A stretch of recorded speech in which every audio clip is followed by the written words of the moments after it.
Hi friends ಇವತ್ತು 2 ಆಲೂಗೆಡ್ಡೆಯಿಂದ ತುಂಬಾ ರುಚಿಯಾಗಿ 5 ನಿಮಿಷದಲ್ಲಿ ಒಂದು ಸೂಪರ್ ಆಗಿರೋಂಥ ಹೊಸ ಬ್ರೇಕ್ಫಾಸ್ಟ್ ರೆಸಿಪಿ ಬನ್ನಿ. ಹೇಗಿದ್ರೆ ಇದು ಯಾವ ಥರ ಮಾಡೋದಂತ ನೋಡೋಣ. ಮೊದಲಿಗೆ ಫ್ರೆಂಡ್ಸ್ ನಾನಿಲ್ಲಿ ಒಂದು 2 ಆಲೂಗೆಡ್ಡೆನ ಬೇಯಿಸಿರೋಂಥ ಆಲೂಗೆಡ್ಡೆನ ಒಂದು 2 ಆಲೂಗೆಡ್ಡೆನ ತೊಗೊಂಡಿದ್ದೀನಿ. ಇದನ್ನು ನೀಟಾಗಿ ಸ್ಮ್ಯಾಶ್ ಮಾಡ್ಕೋಬೇಕು. ನೋಡಿ, ಸ್ಮ್ಯಾಶರ್ ಇದ್ದರೆ ಸ್ಮ್ಯಾಶರಲ್ಲಿ ಮಾಡ್ಕೊಳ್ಳಿ. ನಾನು ಕೈಯಲ್ಲೇ ನೀಟಾಗಿ ಸ್ಮ್ಯಾಶ್ ಮಾಡ್ಕೊತಾ ಇದ್ದೀನಿ. ಇವಾಗ ಇದಾಗಿದೆ.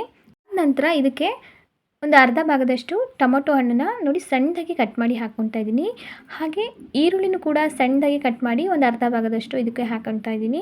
ಹಾಗೆ ಹಸಿಮೆಣ್ಸಿಕಾಯಿನೂ ಕೂಡ ಒಂದು ಅರ್ಧ ಹಸಿಮೆಣ್ಸಿಕಾಯಿನ ಸಣ್ಣದಾಗಿ ಕಟ್ ಮಾಡಿ ಹಾಕ್ಕೊತಾ ಇದ್ದೀನಿ. ಹಾಗೆ ಕೊತ್ತಂಬರಿ ಸೊಪ್ಪು ಕೂಡ ಸಣ್ಣದಾಗಿ ಕಟ್ ಮಾಡಿ ಇದಕ್ಕೆ ಹಾಕ್ಕೊತಾ ಇದ್ದೀನಿ. ಇದೆಲ್ಲ ಹಾಕಿದ ನಂತರ ಇದನ್ನು ಚೆನ್ನಾಗಿ ನಾವು ನೀಟಾಗಿ ಮಿಕ್ಸ್ ಮಾಡ್ಕೋಬೇಕು. ಫ್ರೆಂಡ್ಸ್, ಯಾರೆಲ್ಲ ನನ್ನ ವೀಡಿಯೋ ನೋಡ್ತಾ ಇದ್ದೀರಾ, ಪ್ಲೀಸ್ ನನ್ನ ಚಾನಲ್ನ ಸಬ್ಸ್ಕ್ರೈಬ್ ಮಾಡ್ಕೊಂಡಿಲ್ಲ ಅಂದರೆ ಪ್ಲೀಸ್ ನನ್ನ ಚಾನಲ್ನ ಸಬ್ಸ್ಕ್ರೈಬ್ ಮಾಡ್ಕೊಂಡು ನೋಡಿ. ಹಾಗೆ ಪಕ್ಕದಲ್ಲಿ ಕಾಣ್ತಿರೋ ಬೆಲ್ಲೈಕನ್ನು ಪ್ರೆಸ್ ಮಾಡಿ, ಹಾಗೆ ಲೈಕ್ ಮಾಡಿ. ಹಾಗೆ ನಿಮ್ಮ ಫ್ರೆಂಡ್ಸಿಗೆ, ನಿಮ್ಮ ಫ್ಯಾಮಿಲಿ ಮೆಂಬರ್ಸಿಗೆಲ್ಲ ಈ ರೆಸಿಪಿ ನಿಮ್ಮೆಲ್ಲರಿಗೂ ಇಷ್ಟ ಆದರೆ ಪ್ಲೀಸ್ ಶೇರ್ ಮಾಡಿ ಅಂತ ಕೇಳ್ತೀನಿ. ಫ್ರೆಂಡ್ಸ್, ಆಗಿದ್ದರೆ ಇವಾಗ ನೋಡಿ ಚೆನ್ನಾಗಿ ಇದು ಮಿಕ್ಸ್ ಮಾಡ್ಕೊಂಡಾಗಿದೆ. ಇದಕ್ಕೆ ಒಂದು 1/4 ಟೇಬಲ್ ಸ್ಪೂನ್ ಆಗೋಷ್ಟು ಧನಿಯಾ ಪುಡಿ, ಹಾಗೆ ಒಂದು 1/4 ಟೇಬಲ್ ಸ್ಪೂನ್ ಆಗೋಷ್ಟು ಅಜ್ವೈನ,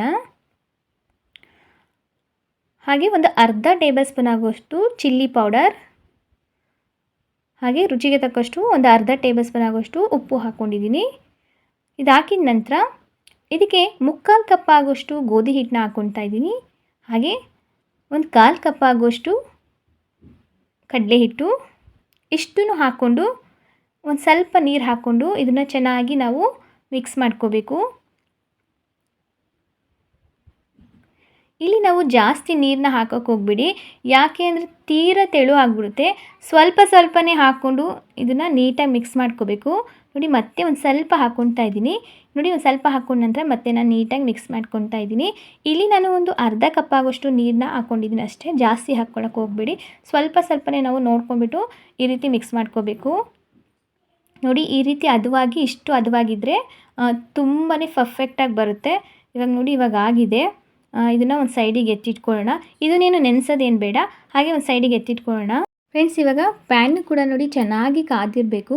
ಚೆನ್ನಾಗಿ ಕಾದ ನಂತರ ಇದಕ್ಕೆ ಒಂದು 2 ಟೇಬಲ್ ಸ್ಪೂನ್ ಆಗೋಷ್ಟು ಎಣ್ಣೆ ಹಾಕ್ಕೊಂಡಿದ್ದೀನಿ. ಎಣ್ಣೆ ಹಾಕಿದ ನಂತರ ಲೋ ಫ್ಲೇಮಲ್ಲಿ ಇಟ್ಕೊಂಡು ಅಥವಾ ಮೀಡಿಯಮ್ ಫ್ಲೇಮಲ್ಲಿ ಇಟ್ಕೊಂಡು ಹಿಟ್ಟನ್ನ ಈ ರೀತಿ ನಿಧಾನವಾಗಿ ಹಾಕಬೇಕು. ನೋಡಿ, ಕೈಯಲ್ಲೆಲ್ಲ ಹಾಕಕ್ಕೆ ಹೋಗ್ಬಿಡಿ. ಈ ರೀತಿ ಸ್ಪೂನ್ ತೊಗೊಂಡ್ಬಿಟ್ಟು ಈ ರೀತಿ ನೀಟಾಗಿ ನೋಡಿ, ನಾನು ಯಾವ ಥರ ಹಾಕ್ತಿದ್ದೀನಲ್ಲ ಅದೇ ರೀತಿ ನೀವು ಕೂಡ ಈ ಥರ ಹಾಕಬೇಕು. ಪ್ಯಾನ್ ಯೂಸ್ ಮಾಡಿದರೆ ತುಂಬ ಚೆನ್ನಾಗಿ ಬರುತ್ತೆ. ಇವಾಗ ನೋಡಿ, ಎಲ್ಲವನ್ನು ಕೂಡ ಹಾಕಾಗಿದೆ. ಇವಾಗ ನೀಟಾಗಿ ನಿಧಾನವಾಗಿ ಈ ರೀತಿ 2 ಸೈಡು ಚೆನ್ನಾಗಿ ಬೇಯಿಸಬೇಕು. ನಾನು ಆಗಲೇ ಹೇಳ್ದಂಗೆ ಇದನ್ನು ಬೇಯಿಸುವಾಗ ಮೀಡಿಯಮ್ ಫ್ಲೇಮಲ್ಲೇ ಇಟ್ಕೊಂಡು ಬೇಯಿಸಿ. ಜಾಸ್ತಿ ಉರಿ ಕೊಟ್ಟು ಬೇಯಿಸೋದ್ರಿಂದ ಸೀದು ಬಿಡುತ್ತೆ.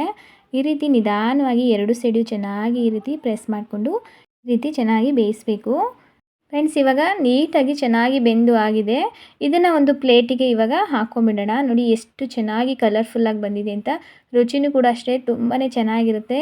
ನೋಡ್ತಿದ್ರಲ್ಲ ಯಾವ ಥರ ಇದೆ ಅಂತ, ಸಖತ್ತಾಗಿದೆ ಅಲ್ವಾ ಫ್ರೆಂಡ್ಸ್. ನೀವು ಅಷ್ಟೇ 2 ಆಲೂಗೆಡ್ಡೆ ಇದ್ದರೆ ಮನೆಯಲ್ಲಿ ಬ್ರೇಕ್ಫಾಸ್ಟ್ನ ಈಸಿಯಾಗಿ ಮಾಡ್ಕೋಬೋದು. ತುಂಬಾ ರುಚಿಯಾಗಿರುತ್ತೆ. ಫಟಾಫಟ್ ಅಂತ 5 ನಿಮಿಷದಲ್ಲಿ ರುಚಿಯಾಗಿ ನಾವು ಬ್ರೇಕ್ಫಾಸ್ಟ್ ರೆಸಿಪಿನ ಮಾಡ್ಕೋಬೋದು. ನೋಡಿದ್ರಲ್ಲ ಯಾವ ಥರ ಇದೆ ಅಂತ. ನಿಮ್ಮೆಲ್ಲರಿಗೂ ಈ ವಿಡಿಯೋ ಇಷ್ಟ ಆಗಿದೆ ಅನ್ಕೋತೀನಿ ಫ್ರೆಂಡ್ಸ್. ಇಷ್ಟ ಆಗಿದ್ರೆ ಪ್ಲೀಸ್ ನನ್ನ ಚಾನಲ್ನ ಸಬ್ಸ್ಕ್ರೈಬ್ ಮಾಡ್ಕೊಂಡಿಲ್ಲ ಅಂದರೆ ಪ್ಲೀಸ್ ನನ್ನ ಚಾನಲ್ನ ಸಬ್ಸ್ಕ್ರೈಬ್ ಮಾಡ್ಕೊಳ್ಳಿ. ಹಾಗೆ ಈ ರೆಸಿಪಿನ ನಿಮ್ಮ ಫ್ರೆಂಡ್ಸಿಗೆ, ನಿಮ್ಮ ಫ್ಯಾಮಿಲಿ ಮೆಂಬರ್ಸಿಗೆಲ್ಲ ಶೇರ್ ಮಾಡಿ. ಹೇಗಿದೆ ಅಂತ ಕಮೆಂಟ್ ಮುಖಾಂತರನೂ ತಿಳಿಸಿ ಫ್ರೆಂಡ್ಸ್. ಈ ರೆಸಿಪಿ ನೋಡಿದ್ದಕ್ಕೆ ನಿಮ್ಮೆಲ್ಲರಿಗೂ ಕೂಡ ಧನ್ಯವಾದಗಳು.